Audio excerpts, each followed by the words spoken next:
To the universe we're talking about is how to implement the tasks in your business.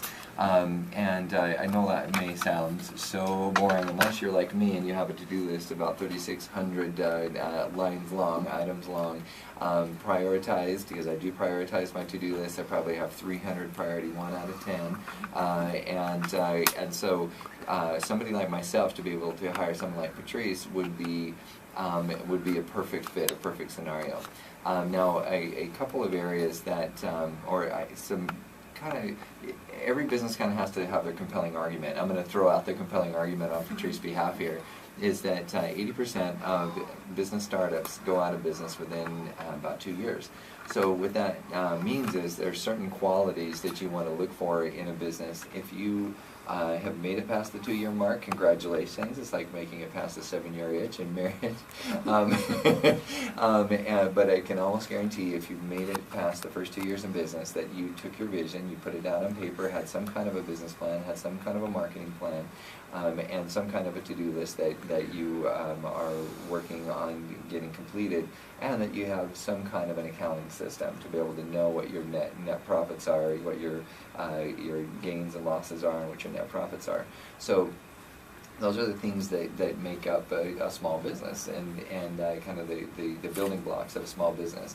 But they are also what make up the building blocks of a successful business, or at least one that makes it past the first 2 years. So if you're a startup, you definitely need Patrice, and she can help out in the creation of all of these areas. So Patrice, do you want to tell us a little bit about what you do to help small businesses in this area? Well, first of all, I kind of review what their plan is, if they have a plan. Because a lot of times I'm finding companies don't actually have a plan. You have a vision but not a plan. A vision but not a plan. So, and vision is great, Mm-hmm. because it starts with a vision, but then you need to map that out and be very detailed in your plan and what it is that you want to accomplish, and then set goals.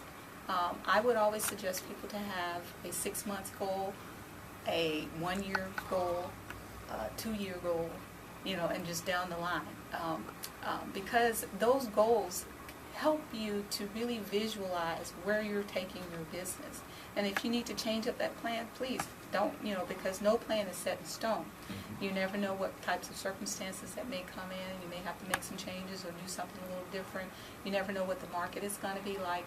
So, just like with the recession here in the last couple of years, a lot of people thought they were going a certain way, and then all of a sudden, the bottom fell out and they needed to change some things. So first I'd say start with a plan, some type of plan, but write it down. Not just think about it, but actually write it down and set daily goals.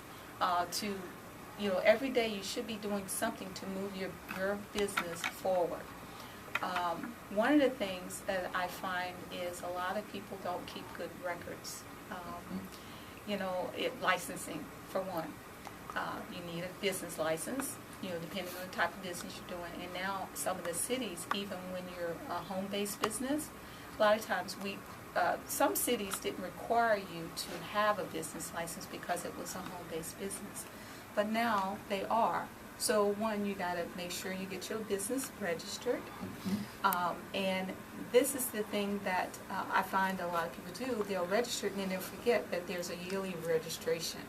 So you need to put a tickler together to remind you to renew that registration.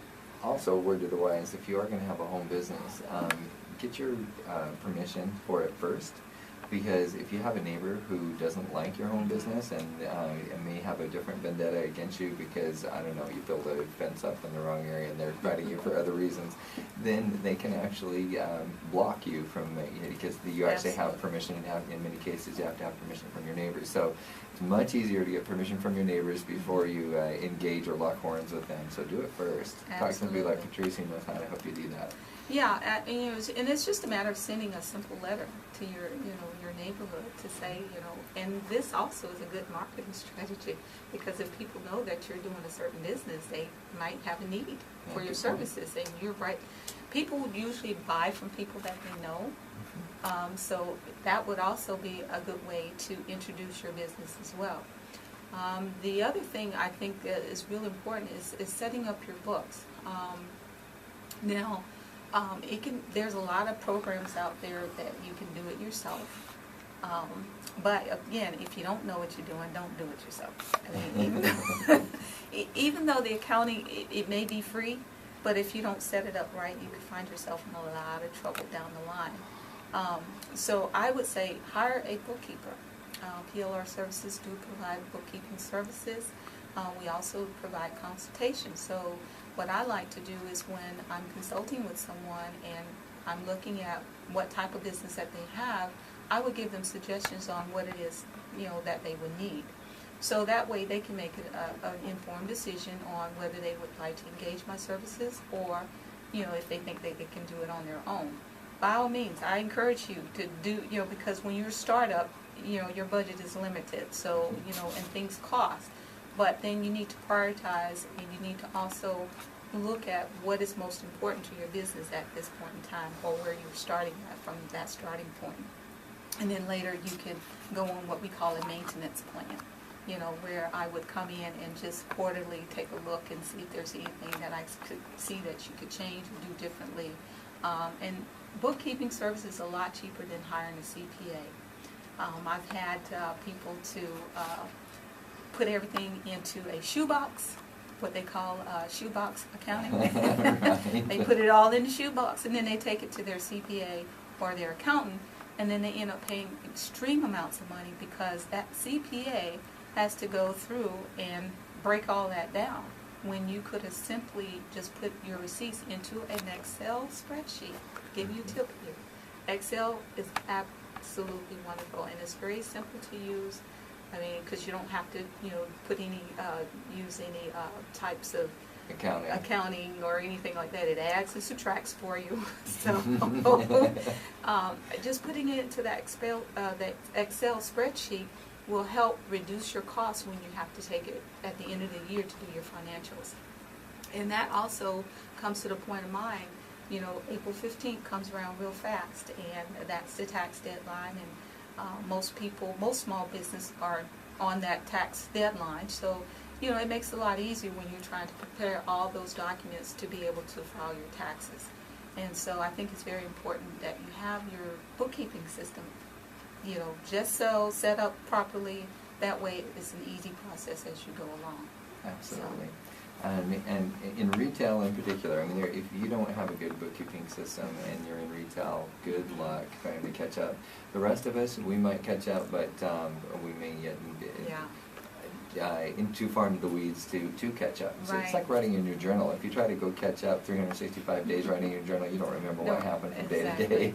Same with your money in particular. Right. And with your journal, it's only you and your posterity that care. Right. The IRS cares, and they'll if they come in and audit, you're going to wish you had. So absolutely. Definitely the value that you provide is great. It's also good when you're, like, if you're out and you're purchasing something for, just right there on the receipt, what it is for. If it's a business expense, then write that and the date and time. Usually the date and time is on the receipt, but if, say for instance, if I'm meeting with you for lunch, that is a write-off for me, and I'm talking about business.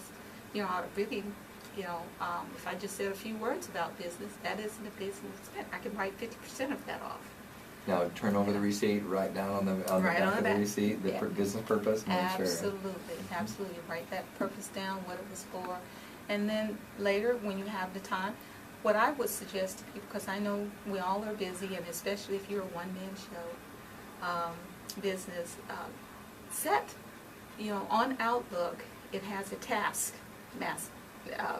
label there. Put it in as a task. On Wednesday, I'm going to enter all my receipts in. Absolutely. Getting organized. From 10 to 3, I'm going to enter all my receipts in, because you may have had a lot of receipts. It may not take you 5 hours to do it, but just in case you've allotted that time. And that, to me, is being organized is one of the key things that I see is small businesses and they're not organized. If they had some more organization in place, then they could definitely keep track of everything that they need to get done. So organization is very key. Consider it your car. If somebody went in and scrambled your engine, would it get anywhere? Absolutely not. No. The engine has to, you have to be organized so that your engine gets where it needs to go. So Patrice would be a great organizer. If that's the only thing, the number one priority on your to-do list, you have her come in and help you get organized. Help you get organized. Setting up your files, you know. People still use paper files, and I do too, because sometimes, you know, your computer crashes, you may forget to back up your data. Heaven forbid. That's another thing you can put on your task list. Back up your computer. You know, and you can also set automated backups on your computer where it will automatically back up your system. So also set system restore points, because if you get a virus or something like that, you can go into your system restore and restore it back prior to that virus. And that's another little tip too. Don't think just because you pay for Carbonite that or a similar program that that you should that you're covered. You know, we actually had a situation where Carbonite. We were so glad that we had Carbonite because we lost a computer when we went to pull it back. They said, well, you know, we backed it up after it crashed, and so we lost everything. Whereas if there had been some previous backups, we might, inside the computer, we might have been able to take the hard drive and recover. But absolutely. Yeah, and so, that's a hard lesson to learn. Oh, such a hard lesson. I had to learn that myself. I had over 5,000 contacts. And yes, it wasn't because gold. I forgot, but my computer guy, we didn't communicate. I thought that he was going to back the system up, and he thought that I was going to back the system up, and nobody backed the system up. So wow, that's when the Glocks came out. Yeah, I was like, oh, you know. So just very important thing to do is making sure that you're organized, and the little tasks that you think you'll get to later. Sometimes later is too late. Yeah. No. So just making sure you set a daily reminder of things that you need to do. I have this little sheet. I use my computer a lot, and I'm on the computer a lot. But my to-do list, you know. Absolutely. I write those things down because I know with my brain in overload most of the time. Yeah. I may forget something. If someone tells me, I need you to do this, if I don't write it down, you know, it can be gone.